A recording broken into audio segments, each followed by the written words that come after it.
Alors, bienvenue à tous. Session détente. J'espère que vous avez tous apprécié la journée. On a une série de démos qui sont plus ou moins rigolotes, on va voir. En tout cas, fun. Plus ou moins foireuse. Plus ou moins foireuses. Et en fonction du temps qu'on a, il y a plus ou moins du code à montrer. Voilà. Mais en tout cas, c'est basé sur le code. Donc moi, je vais commencer par ma démo. Est-ce que vous pouvez, alors je vais le mettre dans Notepad, puisque tout ça c'est très organisé, aller sur http, je vais le mettre en gros après, ak.ms/jmj. Sur vos téléphones, bien sûr. Vous allez sur vos téléphones.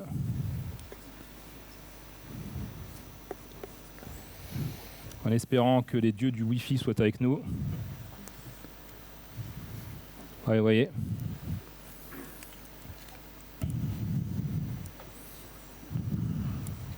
Je vais le faire aussi.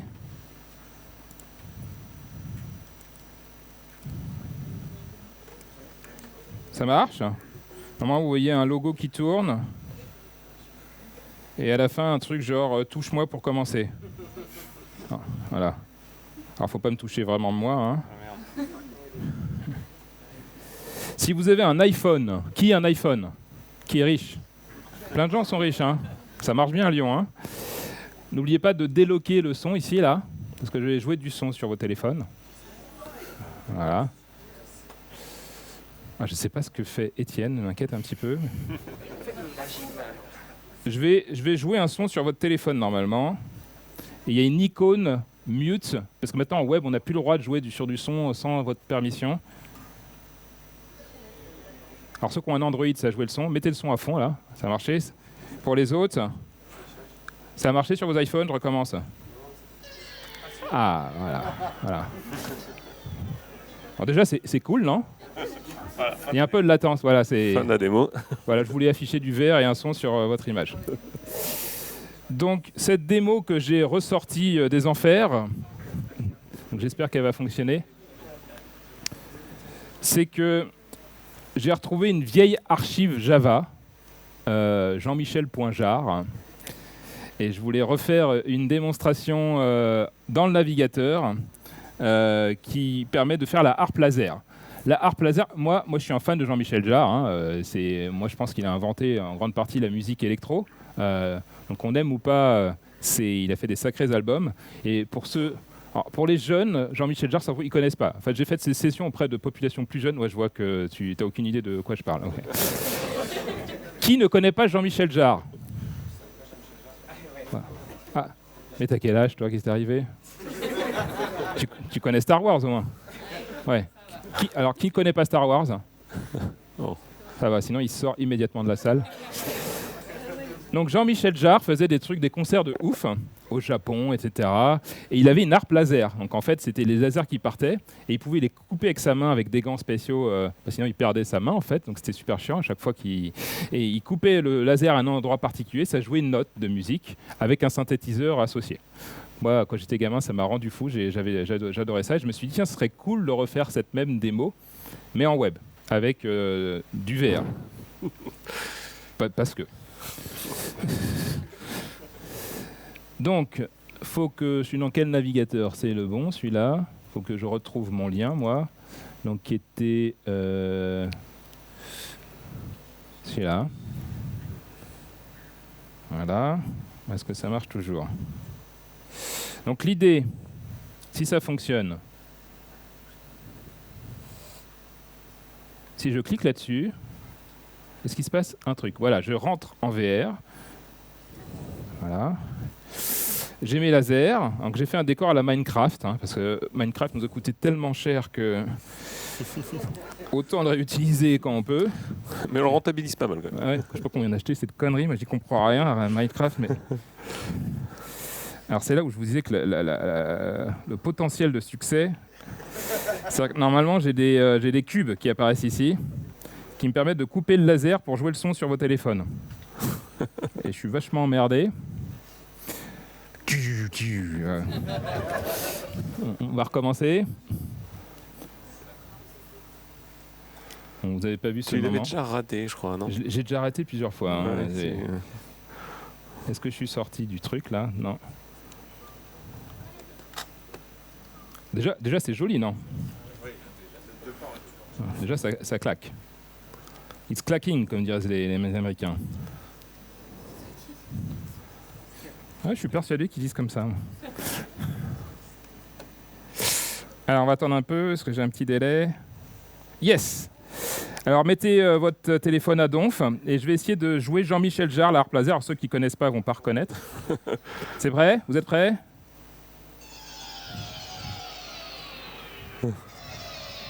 Vous reconnaissez les vieux? Après, je me souviens plus trop, c'est... Ah, c'est ça.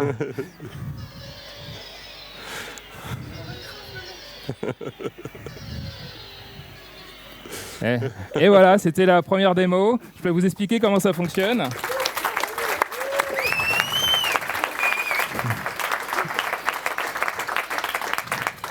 Ouais, je vais la couper, sinon ça va péter votre... Ouais. Donc c'est la première démo où vous êtes le haut-parleur. Ce qui est assez pratique quand on a des problèmes de son. Donc c'est une idée que je vous donne si vous faites une application en entreprise et que vous avez besoin d'émettre du son. Donc comment ça fonctionne? J'ai tout simplement du WebSocket. Donc j'ai hébergé tout ça dans Azure. C'est de l'ASP.NET avec du signalaire. Ce qui permet de faire un socle WebSocket très simple. J'aurais pu le faire en Socket.io Node.js, mais bon, à l'époque, je sais pas, et j'ai eu envie de faire du C# à nouveau, ça me manquait un petit peu. Et ensuite, le projet, c'est Babylon.js. Donc, je vous rentrerai un peu plus en détail sur le support de la VR dans le navigateur. Mais Babylon.js, c'est un framework que j'ai créé avec un copain il y a longtemps, qui est maintenant un produit officiel Microsoft, où on peut faire plein de trucs cool dessus. Donc, il y a plein de démos. Par exemple, ça, moi, j'adore cette démo que ça affiche... des billes qui tombent avec un moteur physique dans une scène 3D. Hop. Donc tout à l'heure, ceux qui étaient à la session où je parlais de WebAssembly, on utilise le WebAssembly pour faire ça. Et donc ça, vous voyez, on a... Alors c'est une machine qui est très modeste, très peu puissante, hein, et on a 60 images secondes. Bon, il y a une 1080, Nvidia, etc., ce que tout le monde a à la maison, j'imagine, aujourd'hui. Donc Babylon.js est utilisé pour faire le rendu de la scène. J'ai récupéré des assets de Minecraft. À l'origine, j'avais une webcam dedans, mais j'ai oublié ma webcam. Parce que le problème, quand vous mettez le casque, qui a déjà fait de la VR? Ou un casque de VR? Ah ouais, franchement, une belle audience. Hein. iPhone, VR, ça y va, quoi. En général, on se retrouve... si on a des copains un peu cons autour de soi, on est un peu inquiet quand même. C'est-à-dire qu'ils ont tendance à faire des... Ouais, on est d'accord. On joue à un jeu un peu d'horreur, il y a toujours un abruti, pistache, tout ça, machin. Moi, j'ai interdit ce genre de truc à la maison, qu'il y a des gens qui sautent carrément. Et dans mon écran, par exemple, s'il saute, la personne, si elle ne meurt pas sur le coup, je vais l'abattre de toute façon. Et la personne qui lui a fait peur. Donc moi, j'avais mis une webcam en utilisant les API GetUserMedia, parce que je pouvais rendre la vidéo de la webcam dans la scène 3D, ce qui me permettait du coup de voir autour de moi ce qui se passait. Donc vous voyez, ça utilise quand même pas mal de concepts de la plateforme web. Même si on a intégré cette fonctionnalité maintenant dans l'OSDK. Ah ouais? On utilise les caméras de ton casque et on l'affiche. Ah oui, effectivement. Ça représente une lampe torche. Je peux vous le montrer puisque tu... Parce que là, on est en mode tranquille. Donc ça, c'est Windows 10 en mode VR, pour ceux qui n'ont jamais vu. Donc on peut se déplacer en téléportation, parce que je peux marcher... Pistache. Mais voilà, je vais vite faire une connerie. Et pour éviter justement ce genre d'abruti, il y a la fonction abruti en fait. Ça s'appelle flashlight, vous voyez. Et là tout de suite, voilà, j'essaie, je peux voir les gens, donc ça utilise des caméras. Parce qu'en fait, comment fonctionne ce casque? C'est ici de la technologie HoloLens, donc, qui permet de faire de la vraie mixed réalité, c'est-à-dire que ça mélange la réalité virtuelle avec le monde physique. Et on a utilisé les caméras pour faire ce qu'on appelle du room scale. Si vous avez un HTC Vive ou un Oculus, les anciens, ils utilisaient les caméras externes pour traquer la position du casque et des contrôleurs. Là, le casque, vous voyez, j'ai pas besoin, je les set-up en 2 minutes sur scène, ce qui est très pratique. Il se repère avec les caméras, c'est-à-dire qu'on reconstruit un maillage 3D de ce qu'on voit autour pour faire du positionnement dans l'espace. Et les contrôleurs sont captés de manière optique, cette fois-ci, par les caméras. C'est pour ça qu'il y a les petites LED. Donc, le seul inconvénient, si vous avez un HTC, c'est si je fais ça, il est en dehors de la zone de tracking. Donc, on utilise des algos de calcul de trajectoire et des capteurs type Wiimote. Et dès que vous rentrez dans le champ de vision, on se remet à jour. Ça marche bien. Franchement, moi qui suis un psychopathe de la VR, c'est devenu mon casque principal. Voilà. Je vais te reprendre le HDMI.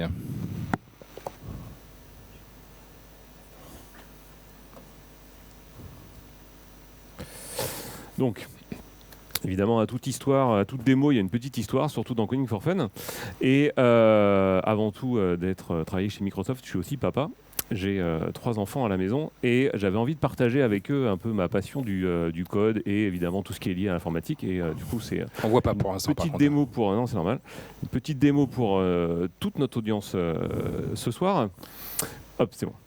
Et il se trouve qu'après ce fameux rachat de Minecraft, nous avons rajouté une fonctionnalité qui permet de se connecter à l'environnement de Minecraft, donc qui tourne à travers Windows. Donc c'est la version Windows, c'est pas la version Java, hein, c'est la version Windows qui provient du store.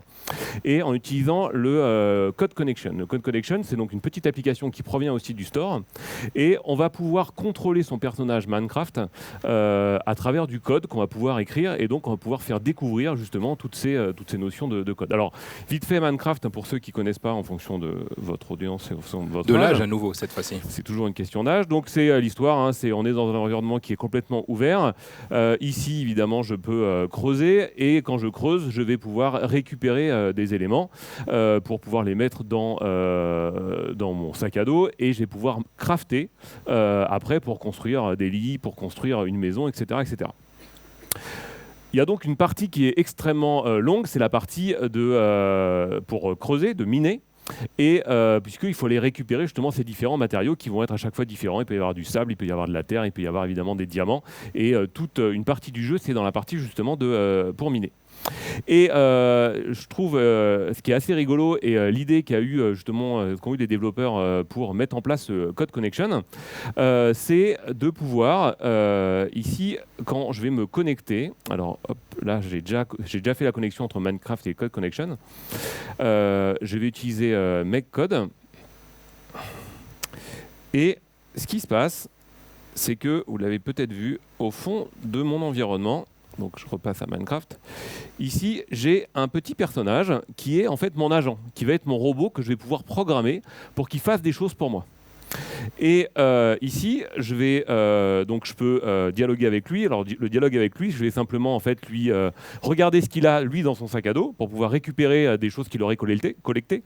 Et évidemment, je peux aussi lui donner des choses. Donc là, ce que j'ai fait, c'est que je lui ai donné ici des petites torches parce qu'il y a une des choses qui est très très longue à faire dans Minecraft pour ceux qui ont joué. Il faut creuser parce que le diamant il est en niveau 50 et donc il faut faire des petits escaliers pour creuser. Et ça prend 20-25 minutes et on peut se dire que justement on peut automatiser cette partie minage. Et donc ce que j'ai fait, c'est que, et c'est ça qui est rigolo de le partager avec ses enfants, c'est qu'on peut créer un petit bout de code. Et donc ça, c'est un code qui a été créé par des enfants. C'est pour ça que vous allez voir, il n'est pas forcément très bien structuré, mais vraiment je l'ai laissé tel quel pour vous le présenter. C'est fait par tes enfants ? C'est fait par ma fille, ouais. Donc ça ressemble beaucoup à Scratch, pour ceux qui connaissent. Et d'ailleurs, il y a un connecteur Scratch, vous l'avez vu dans la liste des connecteurs disponibles. Et le connecteur Scratch, il est en open source sur Codeplex. Donc vous pouvez regarder comment ça a été fait, parce que vous pouvez créer votre propre application qui vient du coup contrôler Minecraft. Donc là, j'utilise Code Connection qui vient contrôler Minecraft. Et j'ai un premier test qu'on peut faire, c'est appeler notre agent. C'est-à-dire que si je suis très loin dans la carte, je vais l'appeler parce que j'ai besoin de lui. Donc je retourne ici à Minecraft et là je vais dialoguer. Donc l'interface de dialogue, c'est le chat. Et là je vais faire coucou et hop, automatiquement j'ai mon petit agent qui est téléporté à côté de moi. Et le code donc pour crafter, je vais le faire tourner puis après on va le commenter rapidement ensemble parce que c'est un peu de code aussi. Donc là je vais lui demander de miner sur une profondeur de 10. Et donc là, on va voir le petit agent, il va se mettre à travailler tout seul. Et qu'est-ce qu'il fait ? En fait, il a une petite boucle de 4. Donc ça, c'est la première notion de boucle que j'avais appris à ma fille. Donc elle avait bien compris qu'il fallait faire une petite boucle de 4. Et puis après, elle est partie plutôt en itération. Donc c'est assez rigolo le choix qu'elle a fait, puisqu'elle n'a pas refait une boucle, elle a fait vraiment de l'itération. Et ce qui se passe, c'est qu'on va le regarder travailler en même temps. Ici, en fait, il va avancer. Il va enlever des blocs les uns à la suite des autres. Et puis, plus vous allez en profondeur et moins il y a de lumière, et ben, du coup, il faut rajouter des petites lumières. C'est pour ça que j'ai commencé, avant de lui donner l'ordre de creuser, je lui ai donné déjà des lumières. Et donc, il va piocher dans son sac à dos, à l'élément numéro 1, la petite lampe. Et il va venir, à chaque étage, venir automatiquement poser la lampe. Et il va descendre directement tout seul. Et à tout moment, je peux ou l'appeler ou je peux cliquer dessus et je regarde ce qu'il est en train de faire et du coup il est en train de crafter. Donc il est en train de miner pour moi et tout ce qu'il récupère, il l'a dans son sac à dos, et ben je peux directement aller les récupérer et les prendre pour moi. Et donc, du coup, on peut aussi faire du code d'alerte, par exemple, s'il trouve du diamant pour récupérer le diamant et puis se m'alerter pour m'envoyer un message en disant hey, j'ai trouvé du diamant pour toi. Et du coup, je peux aller le voir et puis récupérer le diamant. Et donc, on peut automatiser comme ça un peu de parties dans Minecraft qui sont un petit peu, on va dire, rébarbatives. Et du coup, ça apprend la programmation de manière très ludique et en utilisant le jeu Minecraft tel qu'il est avec ce petit agent. C'est super. En plus, sa fille était jeune, elle avait 35, je crois, à l'époque. C'est super pour les enfants. Je pense que c'est un truc visuel. Souvent, on nous dit le code, c'est chiant, je comprends pas, ou les maths, c'est chiant. Que vous faites de la 3D et qu'on vous explique les maths derrière ou la programmation, étonnamment, les gamins, ils sont tout de suite plus attentifs. Donc, je pense que c'est une super bonne manière d'apprendre aux enfants le code. En plus, ils découvrent qu'ils peuvent quelque part gruger, hein, parce que tu vois. Exactement.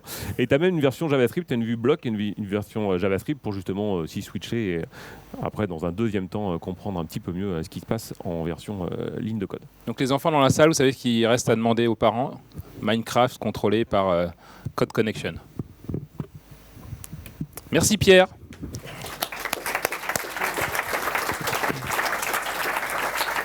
Est-ce que je te prendrais pas l'USB? Étienne est sur le point d'afficher quelque chose. Ah mais je me demande si je vais réussir déjà à afficher mon écran. Ça serait quand même déjà une belle petite victoire. Ne sois pas pessimiste comme ça. Ouais, bien sûr que non, regarde. Et hop, on parlait de... C'est l'instant propagande. Voilà. Oh, le petit message subliminal. Bon, ma démo, c'est quoi l'idée? Bon, on fait un Ninja 4 session, donc forcément, il faut du Ninja 4. Qu'est-ce qu'on a d'autre? Il faut du Ninja 4, il faut que ça soit un peu con, que ça foire. Généralement, ça, il n'y a pas de souci, je m'en charge. Et je suis parti un petit peu dans le même exemple que... Enfin, sur le principe d'un Raspberry. Donc, vous savez, ces ces micro-ordinateurs avec port HDMI, etc., qui va bien. Et franchement, c'est cool. Et je me suis dit, bon, bah, c'est super cool, un Raspberry, mais qu'est-ce qu'on pourrait en faire? Tiens, on n'a qu'à lui mettre des petits trous. Du coup... Je lui ai mis des petits trous. Et voilà. Alors ensuite... Allez, des roues. Oui. Les roues qui tournent, pas des roues qui sont en creusé. Les petites roues, avec le télespace. Voilà. Les petites roues. Donc voilà l'idée. Donc l'objectif de cette session foireuse, c'est quoi? C'est d'essayer de diriger un Raspberry qui est désormais mobile, espérons-le, avec ses petits trous, au travers de la pièce. Ça, c'est l'enjeu du truc. Alors, pour ce faire, un petit peu de code... J'ai plus de souris, ça c'est fini. Un petit peu de code. Donc qu'est-ce qu'on a? Qu'est-ce qu'on a dans la besace pour ce petit projet? On a 4 petits projets, ça m'a pris 5 minutes. Franchement, une blague, cette connerie. Tout d'abord, un petit Ninja Rover. Donc, plus que la nuit, je pense. Une connerie. Faites jamais ça, quoi. J'ai déjà ma solution Ninja Rover. Alors ça, c'est quoi? C'est du .NET Core. L'idée, c'est pourquoi on développe en .NET Core? C'est pour que ça rentre dans un Raspberry, que ça marche bien. Vous savez que sur les Raspberry, on peut mettre du Windows IoT, Windows 10 IoT. On peut mettre aussi un système Raspberry, Raspbian. Donc l'idée de cette petite démo, c'est de regarder déjà notre premier couple de projets. On a le Ninja Engine. Ça, c'est ce qui va générer et gérer le moteur peut-être de mes petits trous si jamais ça marche. Mais je vous explique comme ça. Si ça marche pas, bon, c'est pas grave, mais j'aurais pu vous expliquer. L'autre chose, ça c'est le Ninja Engine. Je me branche directement sur les API en .NET Core et je vais essayer de faire tourner les petits trous. Donc ça, c'est intéressant. Ça va me permettre de gérer les mouvements, le véhicule, le moteur Et puis le zoom est vraiment tout à fait approprié. Et puis aussi différentes correctifs de force. Typiquement, moi j'ai un de mes deux petits moteurs qui tourne plus vite que l'autre. Alors du coup c'est super chiant parce que du coup elle part de biais ma petite voiture. Alors du coup je mets plus de force sur l'autre route en fonction du niveau de pile. Là c'est 7 peut-être. Mais là peut-être elle ira tout droit. Voilà, vous voyez le délire? Bon. Ça c'est le moteur, je vais essayer de piloter ça. C'est du .NET Core, on va l'envoyer dans le Raspberry. Deuxième chose, c'est vraiment mon programme qui va servir de serveur TCP. Il va recevoir différentes requêtes. En fait, je vais zoomer avec Visual Studio, vu qu'apparemment on peut faire ça. Ce sera moins couillon que le zoom in. Bien. Et voilà. Mais sans la souris, c'était pas sympa ça. Hein. J'ai pas aimé ce moment. Bah, je lance la démo parce que c'est chiant mes explications. Allez.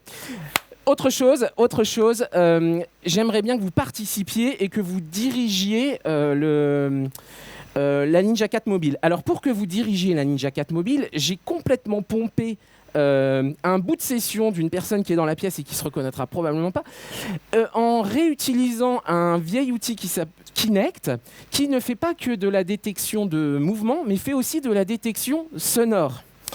Alors j'ai ressorti du placard un vieux Kinect des familles. Voilà. Voilà. Vu la quantité de stack technologique qu'il y avait, si ça fonctionne, ça tient du miracle, je pense. Mais grave, non, mais c'est complètement trop risqué. C'est pour ça que c'est ma démo foireuse.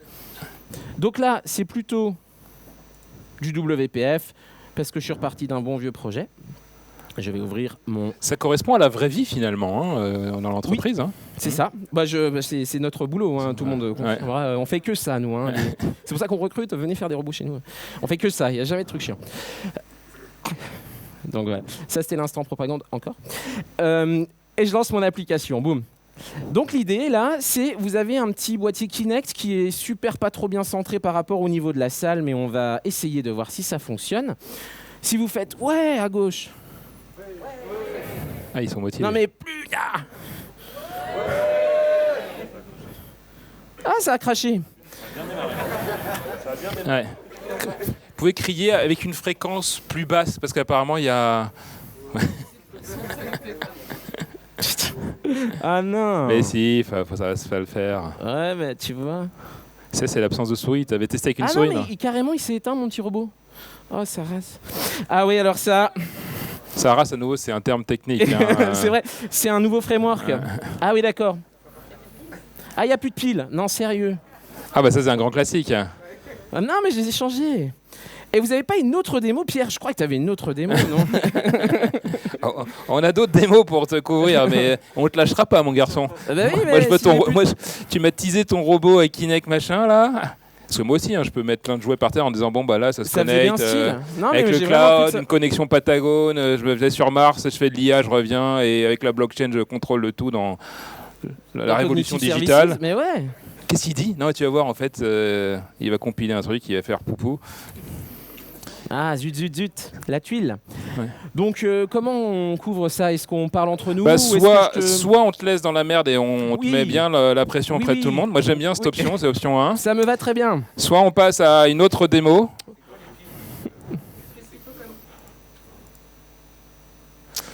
Alors Pierre. Ok, donc hop.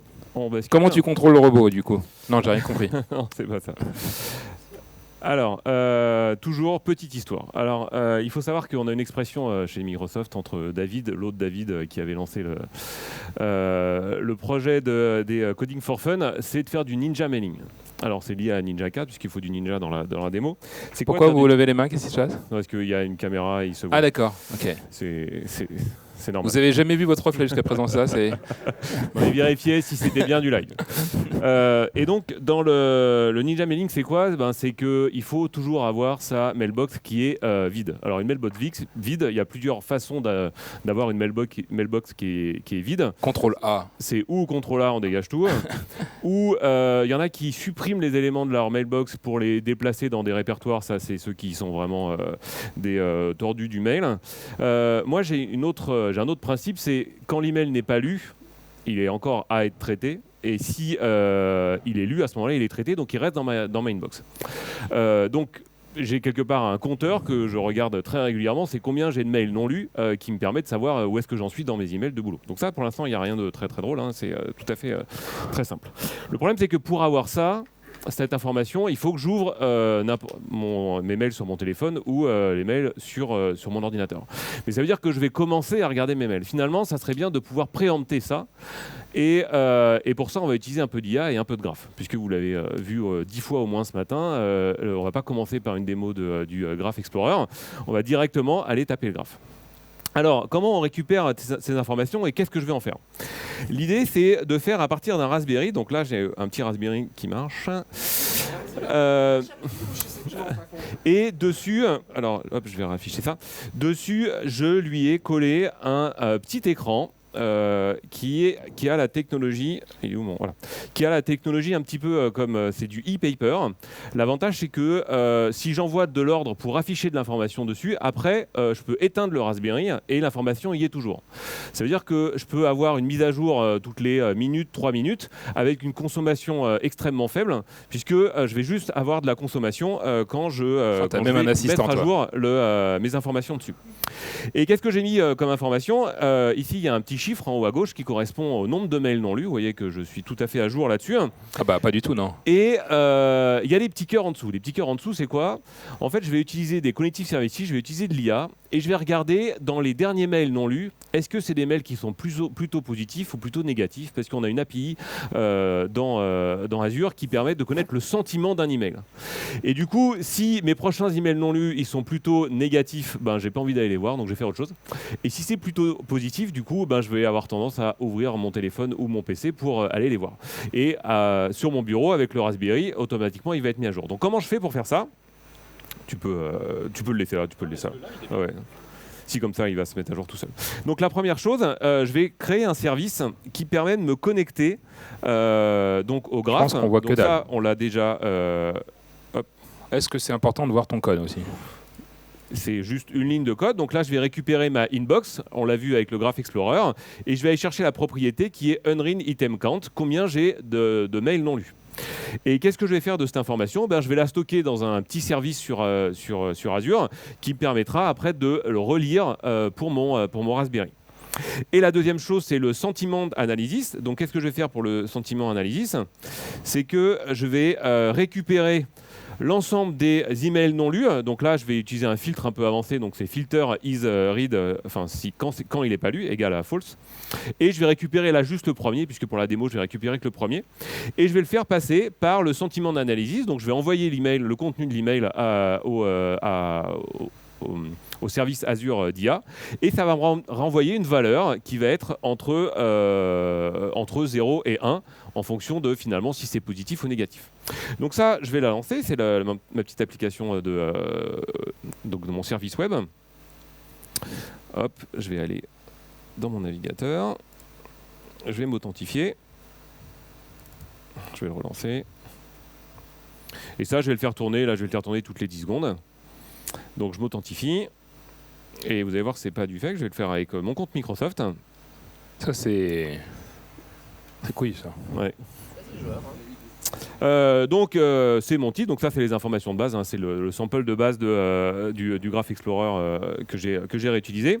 Derrière, donc en debug, je récupère ces premiers éléments. Et donc dans la boîte de réception, je vais prendre le top 1 et apparemment j'ai un mail qui n'a pas l'air super cool, 02, mais qu'est-ce que je vais faire? Je vais l'ouvrir et là je vais vous montrer le code qui est sur le Raspberry. Donc là je suis partagé chez les fichiers qui tournent dans Python sur le Raspberry. Ce que je fais, c'est que je récupère cette information et en fonction, ce que je vais faire, c'est que je vais modifier le bitmap que je crée finalement à la volée en utilisant les API qui sont fournis avec le petit écran que j'ai acheté sur le Raspberry, qui sont des API Python.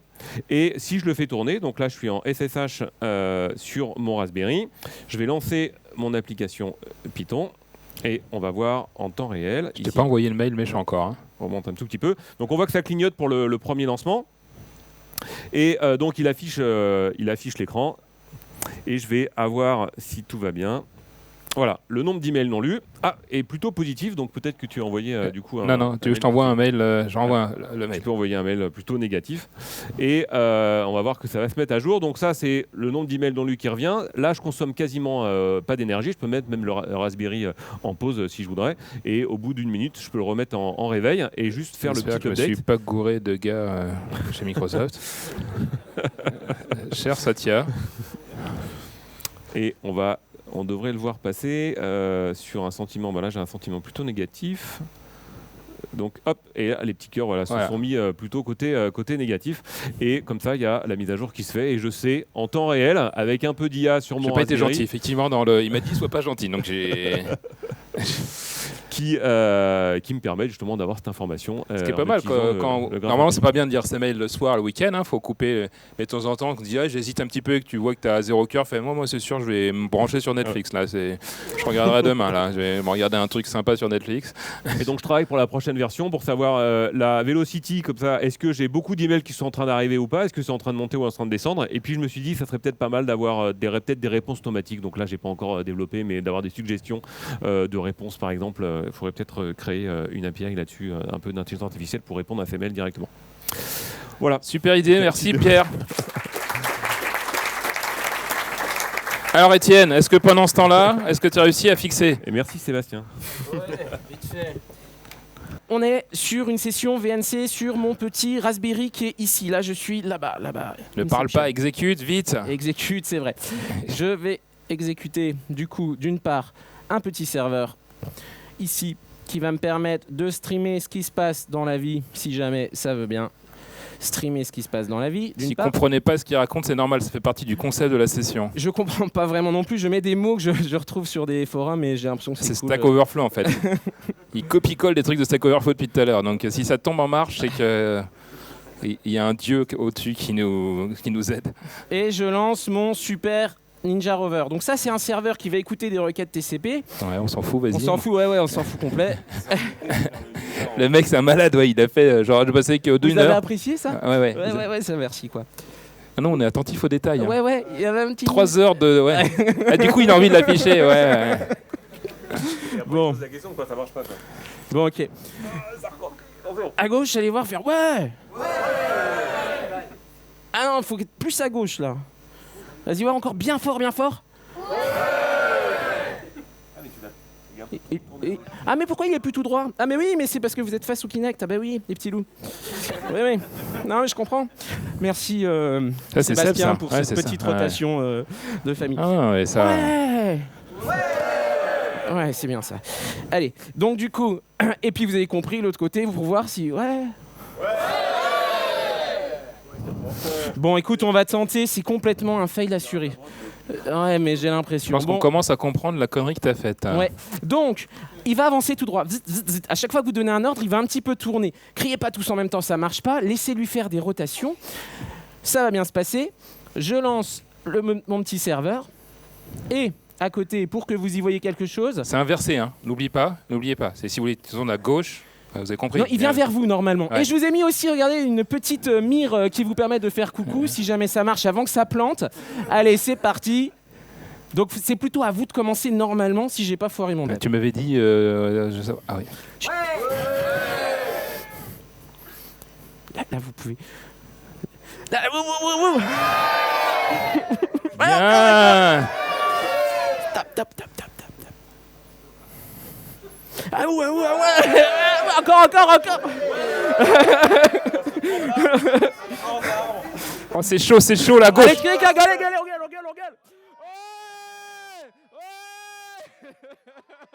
Ouais. Allez. Les pieds, merci. Allez. Voilà.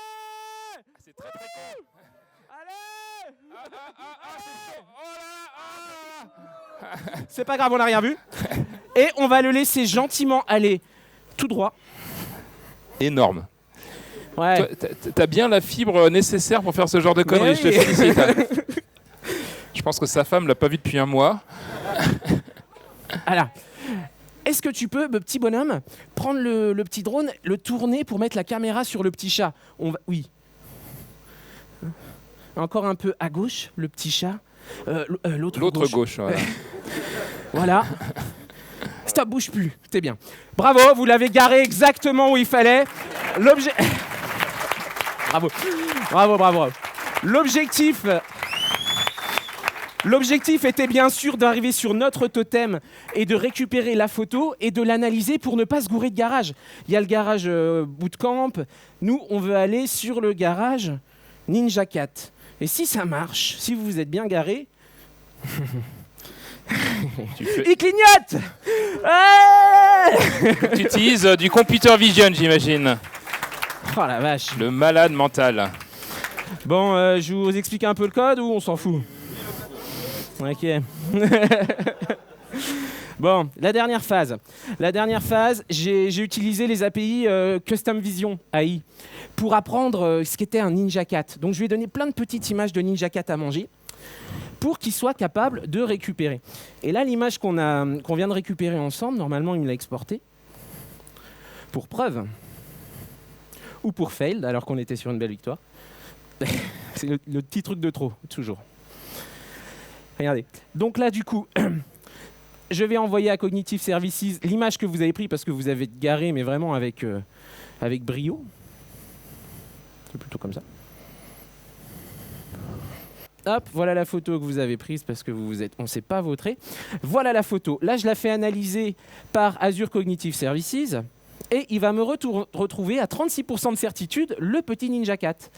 Parce que je lui ai appris à reconnaître Ninja Cat. Donc ça, c'est la dernière brique, c'est du Cognitive Services. C'est une petite requête, il nous répond, c'est cool, et on est gagné, on est garé dans le bon garage.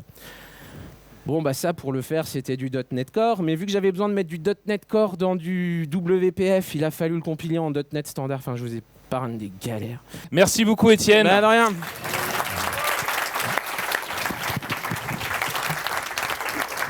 Et du coup, on a le temps pour ma toute dernière démo, donc je vais être rapide.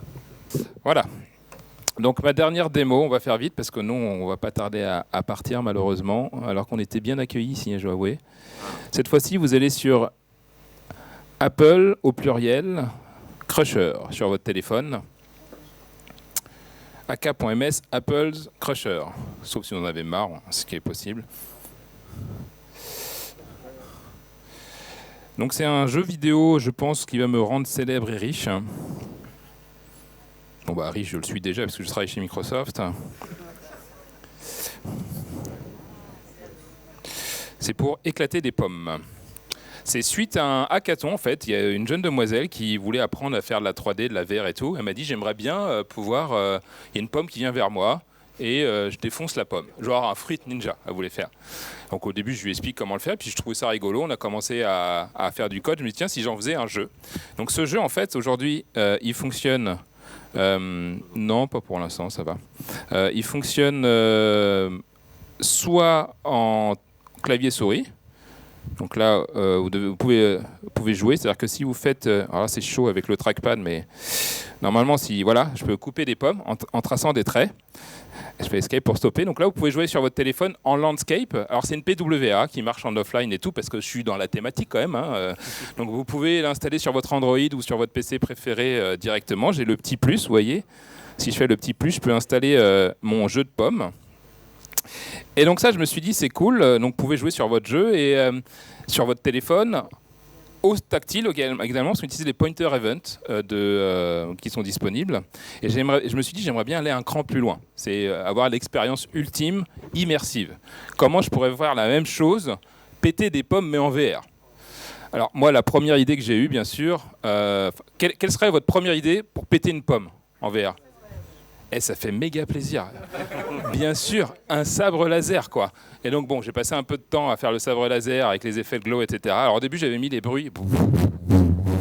Et je me suis dit, je vais me prendre un... Ouais, je sais faire le sabre laser. Il fait bien les bruits. Il est fier de ça. Ouais, c'est... Non, faut pas l'encourager. Faut pas l'encourager. On n'en peut plus au bureau. Ouais. Voilà. Donc, sauf que apparemment, il y a une notion de royalty sur ce truc-là. J'ai reçu un mail d'un certain Georges Lucas, balance la thune, papa, tout ça. Donc, j'ai... Ok, on fera plus de son. Donc, je vais essayer de le faire fonctionner dans mon casque VR. Et en fait, j'écris tout un article qui explique comment le faire, donc ce qui me permet d'éviter de vous expliquer le code. Et d'être célèbre. et d'être célèbre. Comme ça, vous pourrez être vous-même célèbre à la maison. Alors, on va rallumer les contrôleurs. Et mets le casque, c'est la difficile. Ouais, non, mais je vais parler. Vous m'entendez? De toute façon, c'est... Non, vas-y, mets ça. Je me suis là. Pierre insiste. Allô, allô, allô, allô, Houston. C'est bon? Alors, hop, au début, il y avait les dinosaures, ils sont tombés très malades. Donc lui, il devrait se réveiller. Si on a un peu de chance, il devrait se réveiller. Mais j'ai pensé à 2 types de gameplay. Vous allez voir pourquoi après, quand j'ai vu un autre asset 3D, je me suis dit, celui-là, il est fait pour faire de la VR. Ah, j'ai toujours ce truc-là à la con activé. Hop, j'enlève, parce que je vous fais confiance désormais. Donc là, on voit mes contrôleurs. Donc c'est exactement le même niveau. Hein. C'est comme sur votre téléphone, sauf que là, je suis dans votre téléphone quelque part. Hein. Alors ne le prenez pas au premier degré. Je sais qu'il y a des gens des fois qui... Start, j'ai 2 modes. Je vais commencer par le mode Light Sword. Et ça, c'est énorme. Alors, il faut que je fasse gaffe parce que je n'ai pas scanné l'environnement autour de moi là. Et je peux péter les pommes. Et donc, moi, j'adore mon propre jeu. Moi, je suis une quiche à mon propre jeu également. Et je peux jouer comme ça. Donc déjà, oui, ils sont beaux, mes sabres laser ou pas? Ouais, ils sont pas mal, Merci. Donc, je peux stopper le jeu. Si j'arrive à cliquer sur le bon truc, voilà. Et l'autre mode, quand j'ai vu cet asset-là, vous allez me confirmer ou pas? C'est le Banana Gun. Regardez-moi cette merveille, quoi. Et ça tire des balais à chiottes pour péter les pommes, quoi. Et donc, je comprends pas pourquoi ce jeu est sur le Microsoft Store. J'ai pas fait un max de thunes encore, je ne comprends pas pourquoi. Mais voilà ce que vous pouvez faire avec une PWA également. Racontez peut-être pas ça au chef quand vous allez revenir demain en disant qu'est-ce que tu as appris à l'Insider Tour. Mais ça fait partie de ce que vous pouvez faire avec le son spatialisé et tout. Hein. Je déconne pas là, c'est très très haut de gamme, c'est THX Ultra, tout ça, quoi. Et donc vous pouvez aller sur mon blog davrous.com, pub honteuse, hein, puisqu'apparemment c'est autorisé sur la dernière session, pour voir la création de zéro de l'application, soit au touch, soit en VR, et elle est dans le store si vous voulez tester. Vous avez un casque de VR à la maison. Et ça conclut notre session. On vous remercie pour votre attention.